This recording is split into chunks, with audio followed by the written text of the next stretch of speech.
ഒരുപാട് വിശേഷങ്ങൾ ചോദിക്കാനുണ്ട്. നടക്കുന്നല്ലേ ഒരു പൾസായിട്ടുള്ളൂ. അപ്പോ നേരത്തെ ഇവിടെ പല അശ്ലീലികൾ കേട്ടു. ഇവരുടെ രണ്ടുപേരുടെ പേര് വിളിച്ചപ്പോ 4 പേരാണോ വരണേന്ന്? Dhanya, Mary, Varghese and John എന്ന് പറഞ്ഞപ്പോ അങ്ങനെയൊക്കെയാണ് ഗസ് ചെയ്തത്. ഈ ഒരു അവസരം കിട്ടിയപ്പോ അനു വിളിച്ച കേട്ടാ ചേച്ചിന്ന്. നിന്റെ പ്രായമുള്ളു. ശരി ആയിക്കോട്ടെ, എനിക്ക് സന്തോഷേ ഉള്ളൂ മാമ. അഭിനയിക്കാതെ ശരി മാമ. ചുട്ടി കുത്തിന്നും പറഞ്ഞ് നിന്റെ പ്രായമൊന്നും കുറയല. ശരി, ജോണും അതുപോലെ തന്നെ ധന്യ, മേരി, വോഗേസും ആണ് ഇന്ന് 2 ടീമിനെയും റപ്പ് ചെയ്ത് അല്ലെങ്കിൽ ലീഡ് ചെയ്യാൻ വേണ്ടിട്ട് എത്തിയിട്ടുള്ള ക്യാപ്റ്റൻസ്. പിന്നെ പറയൂ, എന്തൊക്കെയുണ്ട് വിഷയം? വീട്ടില് എടി ധന്യ, മേരി, വർഗീസ് ഒരു ചായ സമയം പോകത്തില്ലേ?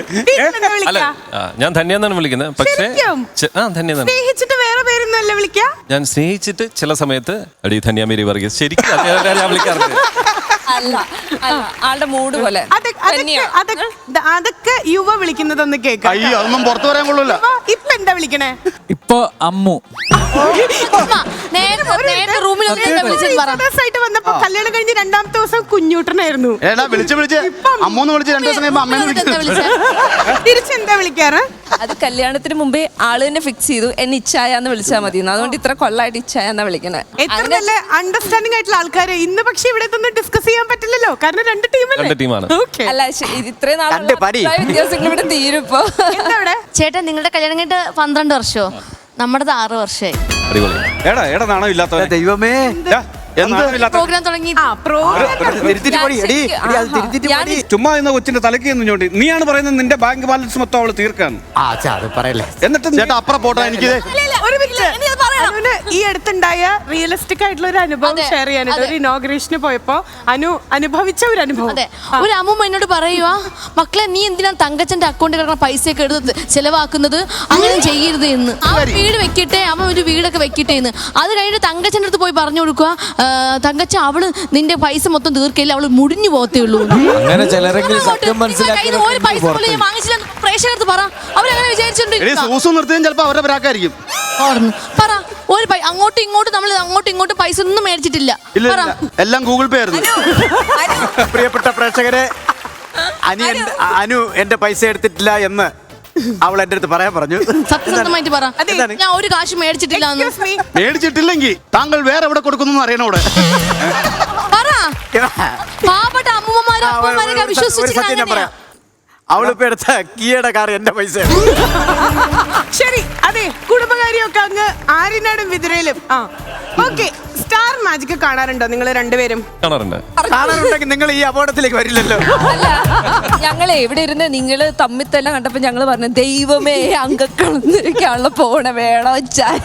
പക്ഷെ ഞാനൊരു കാര്യം പറയട്ടെ, ആക്ച്വലി ധന്യയുടെ ഫേസിൽ അല്ലെങ്കിൽ മനസ്സിൽ ഭയങ്കര ടെൻഷൻ ഉണ്ടെങ്കിലും ജോൺ ആക്ച്വലി ഭയങ്കര ലൈക്ക് ഞാൻ റെഡിയാണ്, ഭയങ്കര സ്പിരിറ്റ് ആണല്ലോ. സംസാരിക്കാൻ രാവിലെ കാണുമ്പോ തന്നെ ചെറ്റേന്ന് വിളിക്കും. ഞങ്ങൾ ഒരുമിച്ച് സീരിയൽ വർക്ക് ചെയ്തിട്ടുണ്ട്, ഹസ്ബൻഡ് ആൻഡ് വൈഫ് ആയിട്ട്. ഡയാനയും ഉണ്ടായിരുന്നു, ഞങ്ങൾ ഒരുമിച്ച് വർക്ക് ചെയ്ത. നിങ്ങൾ ഏത് കമ്പനിയിലായിരുന്നു വർക്ക് ചെയ്തിട്ടുള്ളത്?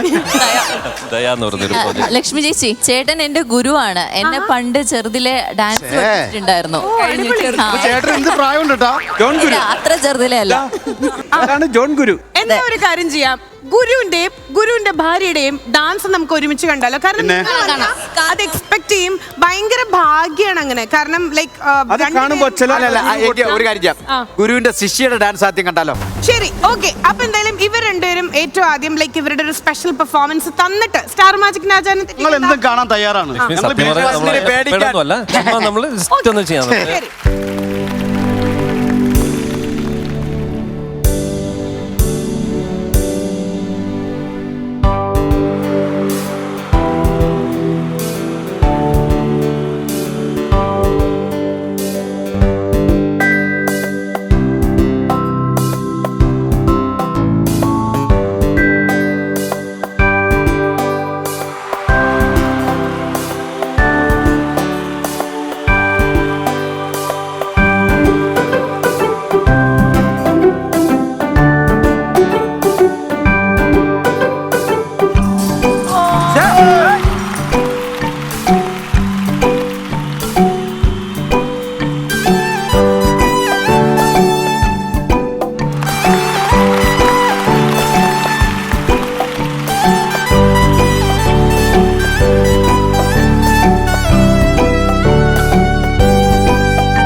സൂപ്പർ ആയിരുന്നു. പക്ഷെ